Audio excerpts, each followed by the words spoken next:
سامعین السلام علیکم ورحمۃ اللہ وبرکاتہ۔ میں آج آپ لوگوں کے لیے ایک ایسا وظیفہ لے کر حاضر ہوں جس کا فائدہ بہت زیادہ ہے، جس سے تمام مسائل اور پریشانیاں آپ لوگوں کی دور ہو جائیں گی انشاءاللہ۔ یہ وظیفہ اتنا پاورفل وظیفہ ہے، اگر آپ کے گھر میں جادو ہے، جنات ہے، بندشیں ہیں، رزق کی بندش ہے، اولاد کی بندش ہے، کاروبار کی بندش ہے، گھریلو ناچاکی ہے، یا گھر میں کوئی بھی زہریلی چیز جو کاٹنے والی ہے داخل ہو گئی ہے، کوئی بھی لڑائی جھگڑا ہو رہا ہے، شیطان داخل ہو گیا ہے، اس کو دفع رفع کرنے کے لیے، اپنی بندشیں کھولنے کے لیے، گھر میں سے زہریلی چیزوں کو نکالنے کے لیے یہ وظیفہ اتنا پاورفل اور لاسانی ہے۔ یہ وظیفہ بہت سے لوگوں نے آزمایا ہے اور ان لوگوں کو بہت زیادہ فائدہ پہنچا ہے، اور انہوں نے دعائیں دی ہیں کہ یہ وظیفہ بہت پاورفل ہے۔ اگر آپ کے گھر میں چڑیلے ہیں، جنات ہیں، گھریلو ناچاکی ہے، کوئی بھی پریشانی ہے، کوئی بھی مسئلہ ہے،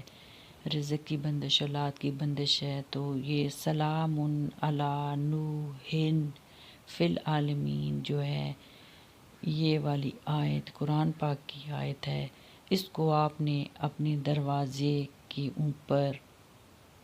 لٹکا دینا ہے۔ تو جب تک یہ آپ کے دروازے کے اوپر لٹکی رہے گی، آپ کے گھر میں رہے گی، نہ آپ کے گھر میں کوئی پریشانی آئے گی، نہ ناچاکی ہوگی، نہ گھریلو پریشانی، نہ روزگار کی پریشانی، نہ کوئی رزق کے معاملے میں کوئی بھی مسائل ہوگا وہ نہیں ہوگا، اولاد کی بندش بھی کھل جائے گی، ہر قسم کی بندشیں کھل جائیں گی، اور جو بھی گھر میں زہریلی چیز چھپکلی ہے، سانپ ہے، بچھو ہے، یا کوئی بھی شیطانی طاقت ہے، تو وہ انشاءاللہ العزیز اس دعا کے پڑھنے سے دور ہو جائے گی۔ اگر آپ اس دعا کو پڑھیں تو پڑھنے کے دوران آپ کسی سے بات نہ کریں، اور ایک تسبیح سلام علی نوح فی العالمین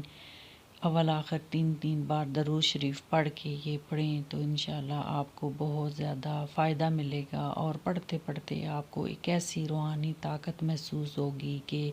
اس سے پہلے آپ نے وہ کبھی محسوس نہیں کی ہوگی، کیونکہ اس وظیفے کی برکات بہت زیادہ ہیں، اور جن لوگوں نے بھی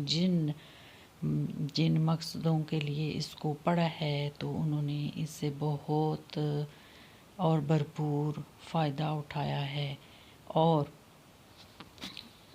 ہر قسم کی طاقت جو شیطان کی طاقت ہے، جنات ہیں، گھریلو جھگڑے ہیں، حسد کرنے والے کی نگاہیں ہیں، حاسد ہیں، آپ کے رزق کو حسد نے بھی روک رکھا ہوتا ہے، کیونکہ جب دوسرا شخص آپ کے روزگار کو دیکھ کے وہ خوش نہیں ہوتا، وہ ماشاءاللہ نہیں کہتا، بلکہ وہ حسد کرتا ہے کہ کاش اس کے پاس سے رزق میرے پاس آ جائے، تو اس طرح یہ حسد کی نگاہیں بھی جو ہوتی ہیں وہ رزق کو، مال کو، اور نظر بد جو ہے یہ مال اور اولاد کو کھا جاتی ہیں، اور انسان کو کھا جاتی ہیں، قبر تک نظر بد پہنچا دیتی ہے،